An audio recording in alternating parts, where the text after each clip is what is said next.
My name is Laura, and for the last 2 years I've been watching my husband, Jacob, slowly fade away. Since the day we were first diagnosed with stomach cancer, time has been divided into before and after. I remember feeling as if the floor had disappeared from under my feet, as if someone had pulled the carpet out from under me in an instant, leaving only emptiness and silence that made my ears ring. Jacob was only 38 years old, the age at which the present, full of maturity and flourishing time, was about to begin. He succeeded in his investment banking career, with that self-confidence that appears only when a person feels in his place, and there are still many bright roads ahead. We had a beautiful 9-year-old son, Leon, with a funny look, thick curls and the habit of asking for hot cocoa every morning. We were supposed to be born in a few more decades. We had to go to the seaside, choose a school for Leon, and laugh in the kitchen in the evenings, rereading old letters. Instead, our days turned into a series of tests, trips to clinics, consultations, hospital corridors, and hopes that melted like frost in the sun. The only small blessing in this nightmare was that Jacob's financial success meant that we could afford the best treatment available. We flew to specialists all over the country, sparing neither time nor money, clinging to every tiny opportunity that could give us another month, another week, another day. We tried experimental treatments, agreed to questionable protocols, signed papers about the risks and side effects, which we read without fear, if only for something, somehow. But with each new course, it became clearer and clearer that all this treatment was just delaying time, and not a cure for all this. The disease, like sand in a clock, poured down mercilessly, smoothly, leaving us no chance. Jacob's parents, Susanna and Carlos, have become our quiet and reliable support. They didn't ask unnecessary questions, they didn't offer stupid consolations, they were just there. Liv lived only 20 minutes away and didn't hesitate to step in when things got tough. "Laura, we're picking Leon up from school today," Susanna said on the days when Jacob was scheduled for treatment. "Don't worry about dinner either. I made extra lasagna." Their involvement was like a warm blanket draped over my shoulders on a cold evening, and I didn't know how I would have endured it all without them. Leon often tugged on my sleeve when I put him to bed for the night. His eyes were wide with hope and fear. "Mom, when will Dad get better?" And I never knew what to say. How do you explain to a child that his father is dying? How do you choose the words that won't destroy his heart? So I just stroked his head, trying to keep my voice steady, and quietly repeated that the doctors were doing their best, honey. My own parents were a different story. Mom Marilla and Father Ignacio lived as close as Jacob's parents, but they could have been on another planet. "Mom, can you pick Leon up from school today? Jacob has a bad reaction to chemotherapy, and Susanna has a doctor's appointment," I once asked on the phone, trying to speak calmly. "Oh, Laura, I'm so sorry, but we promised to help your sister find an apartment today. You know how Paula gets when she's stressed. It's always been Paula. It's been like this all my life. When I was 7, my parents missed my school play because Paula had a cold. When I graduated from high school, they left right after the ceremony to go to Paula's dance concert, even though she was only in the ensemble. I've gotten used to it over the years. It became a background that I stopped relying on a long time ago. Jacob became my family, and his parents treated me more like a daughter than my own ever had. And when Jacob's condition took a new turn last month, when everything got even worse, I was preparing for the end, surrounded by the family that chose me. The night Jacob died, I held his hand. His breathing became shallow a few hours ago, and the hospice nurse warned me that it wouldn't be for long. "Laura," he whispered faintly, "take care of Leon. You're the strongest person I know." Those were his last words. I sat there for several hours after he left, still holding his hand when it got cold, unable to realize that my partner of 12 years had died. Susanna and Carlos arrived at the hospital within an hour of my call. Their faces were etched with the same grief as mine. "We're here, honey," Susanna said, hugging me. We will always be here. That night, I sent a message to my mother. Jacob died last night. Her reply came an hour later. It's terrible. No phone call. No offer to come. There were no questions about how Leon and I were doing. Just 2 words. But I was too numb to care. I had to plan a funeral, comfort my son, and somehow put my life back together. The days after Jacob's death flew by in a fog, viscous, heavy, as if I were walking through an endless field of gray frost, where every breath is accompanied by a sharp pain in my chest. Everything seemed blurry and far away: the funeral, the paperwork, Leon's piercing questions, who still couldn't figure out why Dad wasn't coming home. I kept catching myself thinking that I was about to hear his voice from the next room, feel him gently touching my shoulder so as not to scare me. But every time I turned around, I saw only emptiness. Susanna and Carlos didn't leave our side, taking on things that seemed impossible to me. They talked to the funeral home when I couldn't get a word out anymore, and they sat with Leon when he asked me things I didn't have enough answers for. Their care was quiet, gentle, without words of sympathy, which only made me want to cry more. On the eve of the funeral, I was drowning in the details. The funeral home urgently needed a final decision on the program. Distant relatives kept calling asking for directions, and I still had to pick up Leon's suit, which I completely forgot to pick up from the dry cleaner. My body was on automatic mode. I hadn't slept for more than 2 hours in a row since the night Jacob left. My strength was running out. I need to ask my parents to look after Leon, I told Susanna as we sat at my kitchen table, which was littered with condolence cards and notes from neighbors. You and Carlos are already doing so much. I drove Leon to my parents' house, rehearsing in my head exactly how I would ask them for help. But when the door opened and my mom appeared on the threshold in a light jacket with a purse in her hand, I realized that I had hoped in vain. Laura, it's not a good time, she said, not inviting us in, not even glancing at her grandson. We're just leaving. Mom, please, it's just for a few hours. I need to finish the funeral arrangements, and we have plans. We have already agreed to help Paula choose wallpaper for her new apartment, her father intervened, going out into the hallway. I felt something sinking inside, refusing to fight. They both got out quickly, carefully locked the door behind them, and Mom, already getting into the car, threw over her shoulder, "We really have to go. You can handle it. You'll find someone else." Leon stood next to me, looking at me with confusion and resentment. I stroked his shoulder, hiding my own despair behind a half-lowered smile that did not reach his eyes. That evening, I called Sarah. Without asking any questions, she immediately agreed to take Leon in. After I dropped him off at Sarah's, I couldn't resist turning into my parents' house. The lights were on, and Paula's red Mazda was parked in the driveway.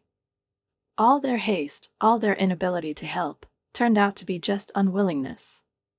Simply not by me.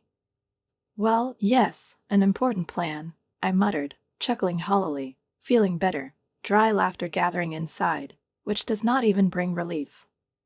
Late in the evening, I sent a message to the family group on WhatsApp.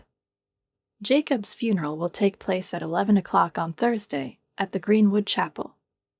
There will be a small reception after the service. I saw gray check marks appear next to the names of my parents and Paula. The message was read. But no one answered. Not a word. No, sorry, no, we will, no, hold on. The next day, when my anxiety finally got the better of me, I called my mother. Mom, did you see the message? The funeral is tomorrow, at 11. There was a pause on the line, short as a breath and cold as ice. Oh, Laura. I'm sorry, but we can't come. Paula has reserved tables at Emilio's. We're celebrating her promotion. Everything has already been confirmed. I froze in disbelief. Mom, it's Jacob's funeral. The person who paid for the renovation of your house when the roof collapsed. Jacob, who has been a part of our family for more than 10 years. It was a long time ago, Laura, she replied distantly, as if it were something insignificant. It's more important to support Paula now. Alive, not dead. And before I could answer, she ended the call. My hands were shaking when I dialed Paula's number. Hey, she replied irritably, clearly not wanting to be distracted. Paula, Mom said you have a holiday tomorrow. Can't you reschedule or at least postpone it so they can come to the funeral? She chuckled. No, it doesn't. Everything is already booked, people are invited, plans are made. It's not like you can reschedule a funeral or anything like that. Funeral, I repeated, feeling my voice tremble treacherously. My husband is dead. The man who paid for your college tuition. It was a long time ago, Paula waved off, and in her voice you could hear the weariness of a person who is prevented from enjoying his own triumph. Look, my promotion is more important than the funeral. Some people die every day. Then she hung up, too, leaving me standing in the kitchen with the phone still in my hand, my pulse pounding in my temples like a red-hot hammer. It seemed as if someone had just turned the knife even deeper into an already excised wound. And as soon as I looked down at the screen, it flashed up again, a message from my mother. Stop putting pressure on your sister. Her holiday is more important than the funeral. She worked hard for this. I stared at these words for a long time, reading them as if I were trying to understand an unobvious implication. But everything was very clear, the choice is made, the priorities are set. Not by me. Not in my favor. Not in favor of Jacob. The day of Jacob's funeral dawned deceptively clear, with rays of sunlight piercing the sky, as if life itself had dared to make fun of our grief. A loud, bright morning that seemed more like the beginning of something than the end. A mockery of the darkness that has settled in me. I could feel this darkness under my skin, in my chest, between my shoulder blades, and nothing, neither the sun or the fresh air, could dispel it. The service was wonderful in its restraint. Jacob never liked pretentiousness, and I knew I would approve of every touch of this ceremony. The modest chapel was filled to the brim with people who genuinely cared about him. Colleagues, childhood friends, neighbors, even casual acquaintances whose lives he once touched, all came to say goodbye. Family. His family. The family he chose, and who chose us.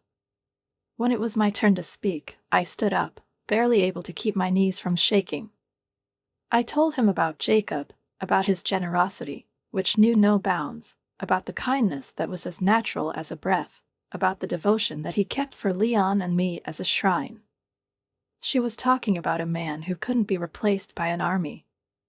Leon was sitting between Susanna and Carlos, clasping their hands in his small palms, and his face, bathed in tears, pierced my heart more keenly than any words. After the service, people came up to me. Some silently hugged, others whispered words of support, and others. They asked. I was surprised I didn't see your parents, said Jacob's college roommate. They're not sick.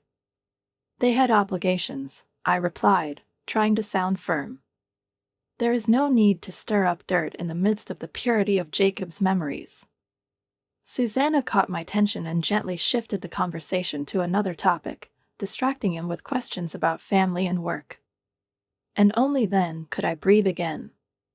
That evening, when the house was empty, and the wave of people, words, and looks subsided, leaving behind flowers, condolence cards, and quiet, ringing air, I was left alone in the living room. Without Jacob, the house seemed different, as if the very air had lost its density. The silence became almost tangible, it pressed like deep water, piercing to the bones. The phone vibrated on the table. Message from Paula. I hope the funeral went well. Mom posted a photo from my party. I've been promoted to senior account manager. And emoticons, festive, joyful, iridescent and soulless, like confetti scattering in the black air. I didn't answer. I just turned off my phone, put it aside, and went upstairs to check on Leon. He was sleeping soundly, hugging the teddy bear that Jacob had given him for his last birthday. I looked at his face, calm and serene, and lay down quietly next to him, clinging to him, so that at least through my son's breath I could catch the remnants of the world that we had. The next week passed in a blur. Time passed slowly, viscous, as if dragging through the darkness, and only Susanna and Carlos helped to keep afloat. They came every day, bringing food, playing with Leon, taking him to the park. Carlos was fixing a closet that had broken down before Jacob's illness, and Susanna took apart some of the laundry. Together we sorted through the drawers with documents and photographs, without saying out loud the names of those who did not call, did not even ask out of politeness how their grandson was. A little over a week had passed when I received a call from Jacob's lawyer. "Mrs. Turner, it's time to discuss the will." Mr. Falcone's voice was extremely businesslike, but there was that special care in it that is bestowed only on the recently widowed. "Your husband approached this issue very carefully. Tomorrow afternoon we will be able to make it public." I agreed and immediately called Susanna and Carlos, inviting them to come. Jacob would like them to be with us on this day, and of course they were mentioned in the will. The next day, at 2 o'clock sharp, Mr. Falcone showed up at our place with a leather briefcase in his hands and a focused face that softened slightly when he saw Leon. "Your father often talked about you," he told his son with a warm smile, holding out his hand to shake. "He was very proud of you." We settled down in the living room, me, Leon, Susanna, and Carlos. I expected something formal, short. Jacob and I discussed his wishes in advance to avoid surprises. I thought I knew what I was going to hear. But Mr. Falcone, opening the folder and adjusting his glasses, looked at me for a long time. "Your husband left detailed instructions," he began slowly. "And among them there was something that you might not expect." But just as Mr. Falcone was about to start, the doorbell rang in the silence of the room. "Are you waiting for someone?" Susanna looked at me with concern, slightly tilting her head. "No," I replied, feeling a lump tighten in my stomach. I left everyone in the living room and headed for the entrance. And, to be honest, at first I almost slammed the door back. My parents and Paula were standing in front of me. All three of them, as if deliberately choosing the same theatrical gesture, depicted exaggerated sympathy on their faces, which so clumsily concealed their true intentions. "What are you doing here?" I asked without any preliminaries, too tired to waste any effort on politeness. "We've heard about reading the will," Mom replied, craning her neck, trying to look behind me. "Jacob was not a stranger to us. You know, we have a right to be here." "Right?" I asked, feeling a bitter smile form on my lips. "You didn't find time to come to his funeral. But now you think you have the right to sit through his reading of the will." The father cleared his throat, pretending as if he wanted to bring peace to the conversation. "Laura, why stir up old grudges? We've come to support you." "Support?"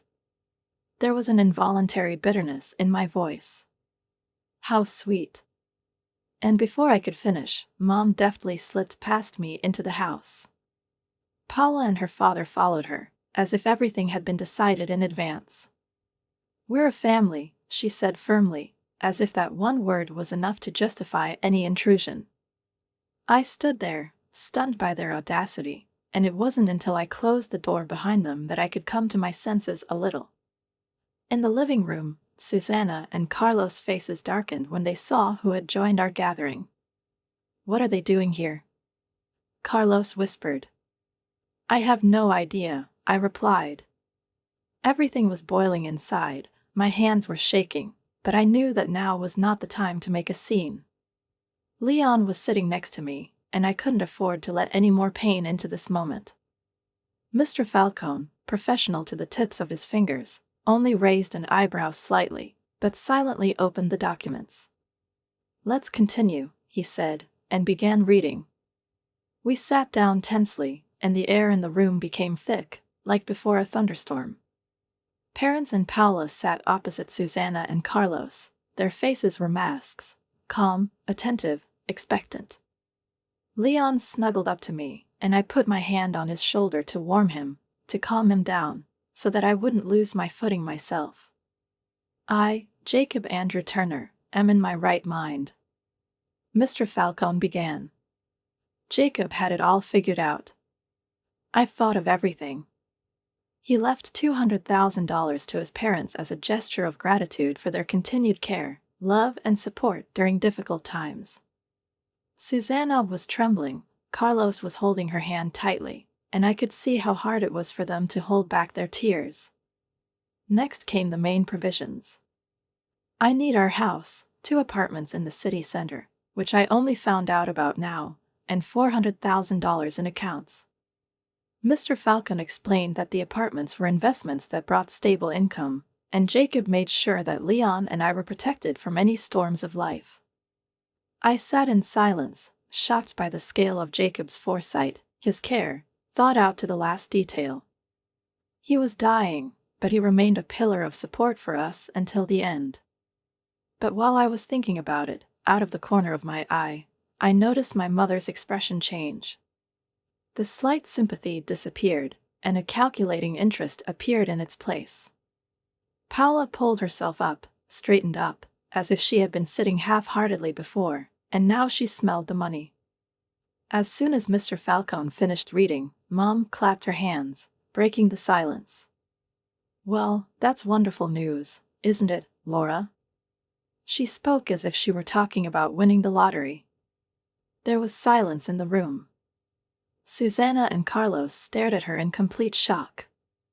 I mean, Mom continued, as if she hadn't noticed the cold stares or the mounting tension, with 2 apartments and all that money, you can certainly help your family. Paula immediately picked it up. Yes, Laura, she said in the tone of one who is usually asked to pass the salt at dinner, because everything is so expensive now. And you, well, you have 2 apartments. They just stand around. I looked at them, and rage bubbled up in me, icy, bottomless, which held my chest, not allowing me to breathe. My husband is still in his grave. My son was still crying at night. And they were already counting his money. We've already shared something that has nothing to do with them. I felt my fingers clench into a fist, and I looked at Leon, who was staring at me with his huge eyes, waiting for a reaction. For his sake, I stayed calm. For his sake, I didn't let these people steal what was left of our peace from me again. You should give one of these apartments to Paula, my father intervened, looking like he was making the most logical and fair offer in the world. His voice was even, calm, as if he was offering me an unnecessary trinket that only dusted the house. What do you need to anyway? I slowly got up from my seat. I could feel my fingers clenching into fists, my nails digging into my palms, and that was all that kept me from screaming. Are you serious right now? I said, barely keeping my voice within the bounds of decency. Do you think it's okay to skip Jacob's funeral for the sake of the party, ignore Leon and me for a week, and then show up uninvited to the reading of the will to claim his estate? Laura, my father drawled, changing his tone to the condescending one he'd been trying to put me down with all his life. There's no need to be selfish. You're alone now. And you have all this wealth. Isn't it logical to share it with your family? Selfish? I asked, and my voice rose an octave. I'm not alone. I have Leon. And everything that Jacob left behind is destined for his future. Every penny will go to ensure that he gets a better education, a better life, and the opportunities that Jacob can no longer give him. I froze, watching as a silent glance flew between my parents and Paula, quick, appraising, with a hint of resentment. Grudges, against whom? At me? Because I, a widow with a 9-year-old son, refuse to share with them what does not belong to them either by right or by conscience. You're being ridiculous, Mom said sharply, her voice sharp as the crack of a whip. Paula needs help now, not some kid who won't even go to college for years. A child, Carlos said, unable to stand it, his voice trembling with indignation. This is your grandson. And his father had just died. Mom flushed. His face turned red, and his eyes flashed with anger. Don't you dare tell me how to treat my own grandson. She snapped. We've been in this family longer than you have, my father added, without even glancing in my direction. And yet, Carlos, you show surprisingly little interest in being a part of it. Susanna, who had been silent until then, raised her head coldly. That's enough. I straightened up. The limit has been passed. Leon, please come upstairs, I said softly. Show Mr. Falcone your model airplanes. The lawyer, apparently relieved, jumped up and immediately took his son by the hand. I'd love to see your collection, young man. After waiting for the footsteps to recede, I slowly turned to my parents and sister. No longer holding back. No more playing at decency. How dare you? I asked quietly. How dare you come to my house a few days after my husband's funeral, which you didn't even attend, to demand his money? Jacob has worked all his life to provide for Leon and me. He had been fighting cancer for 2 years. Where have you been all this time? How did you help? Have you ever offered to look after Leon so I can sleep? Just once. My father opened his mouth, trying to say something like, "It's not fair," but I didn't let him finish. No, it's not fair when Jacob spends thousands of dollars to repair your roof after a storm 3 years ago. It's unfair when we pay for Paula's full-time education because you supposedly couldn't afford it. They froze. None of them dared to argue.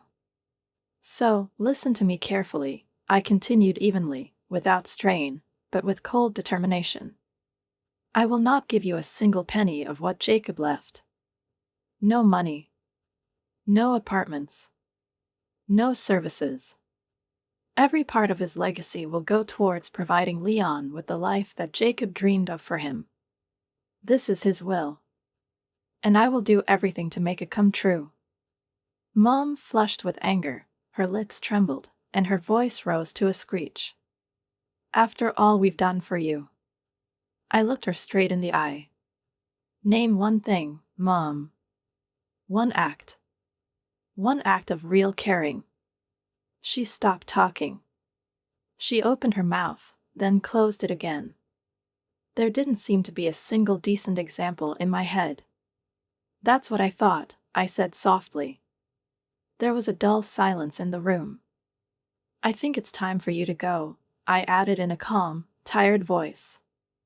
And she walked them to the door.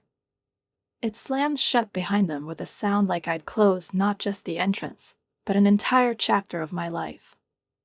I returned to the living room and sat on the sofa.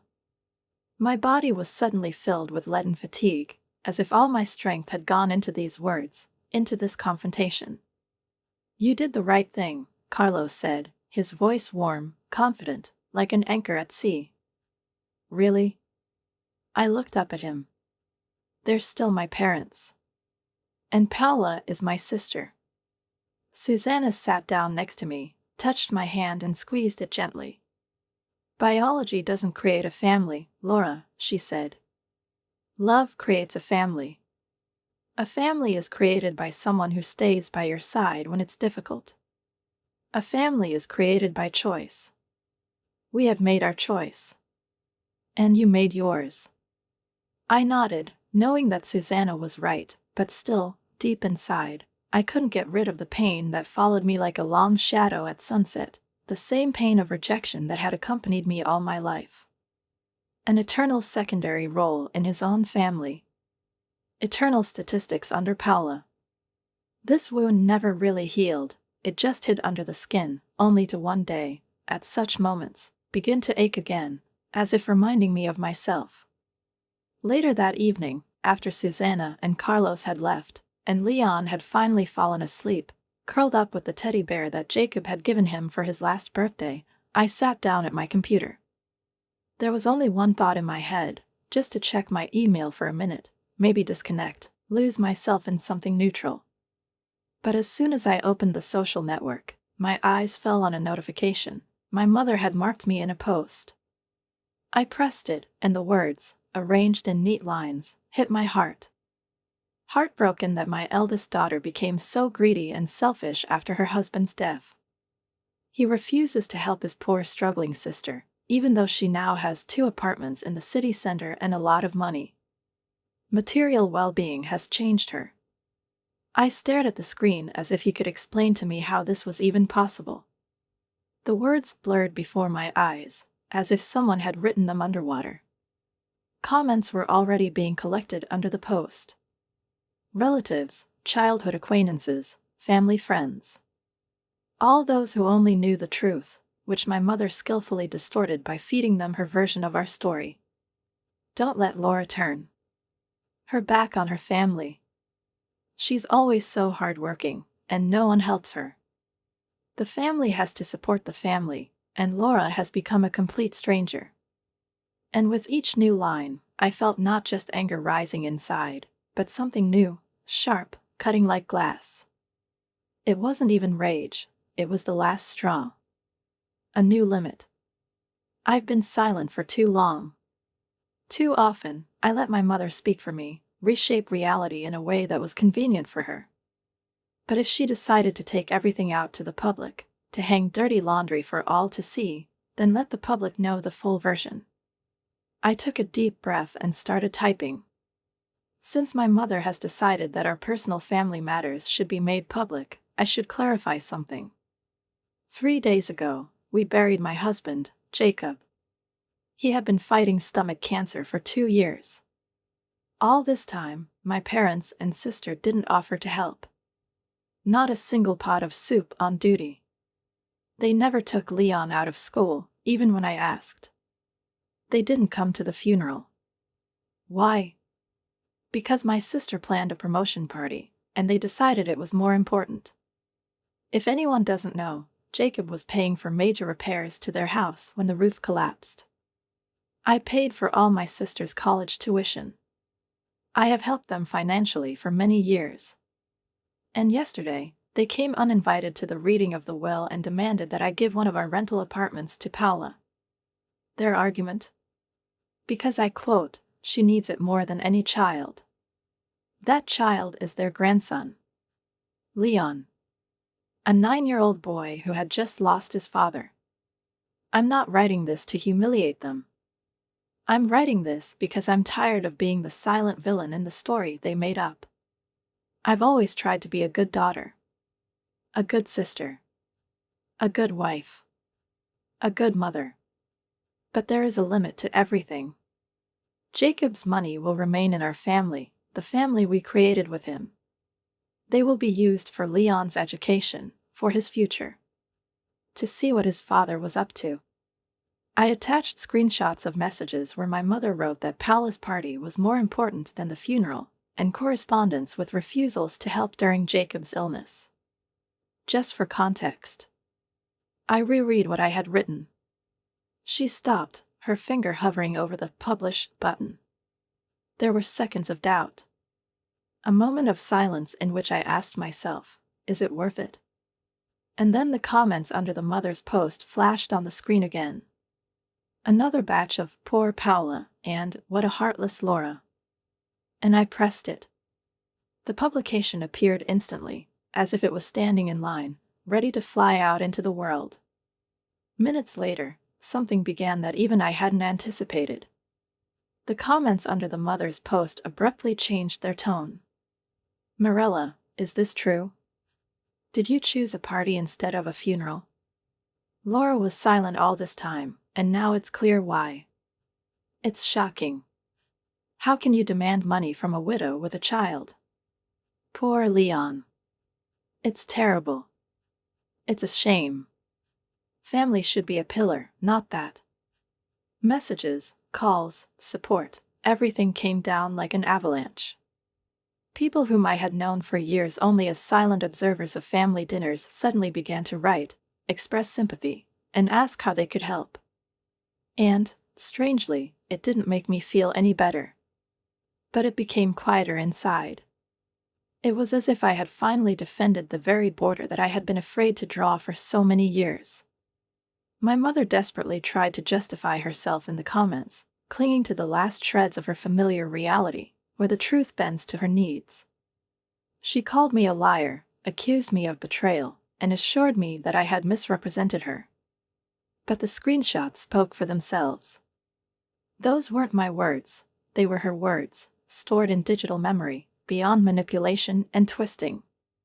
And when it became clear that the argument was lost, when the support she was so used to gathering was replaced by condemnation, she deleted her post.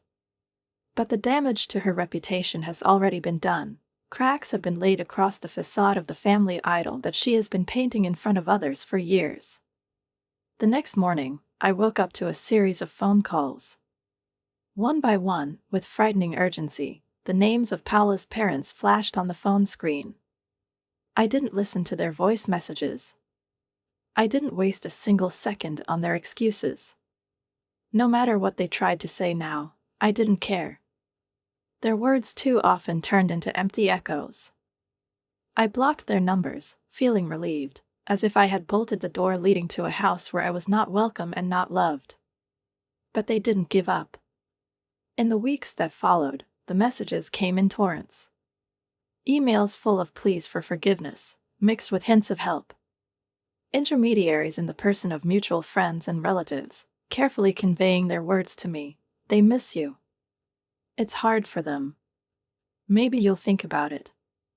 Sometimes they even appeared at our house, making my heart beat faster from surprise. But every time, I held on. Steadfastly and firmly. It was as if she was putting an invisible wall between the past and the present. They won't change, will they? I asked Susanna one afternoon, watching Leon run screaming around the backyard, racing with Carlos. Susanna shook her head, without taking her eyes off her grandson. People rarely change. Especially if they don't see the point in it. But honestly, it doesn't matter anymore, does it? I nodded. That's strange.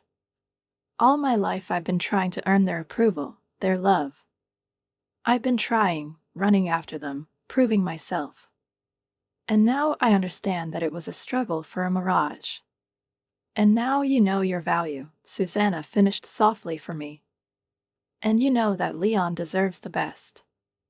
Without repeating this cycle. And so it was. 6 months after Jacob's death, life was taking shape as a new reality. Already without him, but with the memory of him, with his care invested in us. Susanna and Carlos have become part of our daily routine. They came for Sunday lunches, participated in Leon's school projects, and picked him up from practice when I was late on business. I started managing the apartments that Jacob had left behind, and to my surprise, I found that the job almost brought me pleasure. There was something about her control over her own fate, the certainty that Leon and I were protected. My income was stable, my bills were growing, and I was saving money for my son's education, fulfilling the promise I made to Jacob in his last hours. I even invested some of my capital in the companies that Jacob was passionate about, and now I watched with unexpected satisfaction as the dividends came in. Sometimes I heard rumors. Paula lost her job. Parents complained about the rising costs. The pension was not as golden as they had hoped. In conversations transmitted through third parties, there were requests for help, politely veiled with hints. But my answer was unchanged. I'm sorry to hear about the difficulties, but my responsibility is to Leon. Sometimes people said I was callous. That I'm ruthless. Maybe so. It was only when I looked at Leon, who was getting stronger, more cheerful, and more confident every day, surrounded by those who truly loved him, that I realized it wasn't cruelty. It was the right decision. One evening, when I was putting him to bed, he suddenly asked, "Mom, do you miss Grandma Morella and Grandpa Ignacio?" I froze. This question made me return for a moment to where I had spent so much effort getting out of. You know, I replied after a pause, choosing my words carefully, like precious stones. I miss the relationship I would like to have with them. But not the ones we had. Leon nodded, looking at me so seriously, as if he was much older than his 9 years. I am glad that we have Grandma Susanna and Grandpa Carlos. Me too, buddy, I whispered, kissing the top of his head. Me too. Sometimes it seems to me that no one but us will understand. People don't realize what it means to grow up in constant frustration. To live in eternal comparison, to fight for crumbs of attention, to prove that you are worthy of love, which should be unconditional. But I got it. And most importantly, I broke this cycle.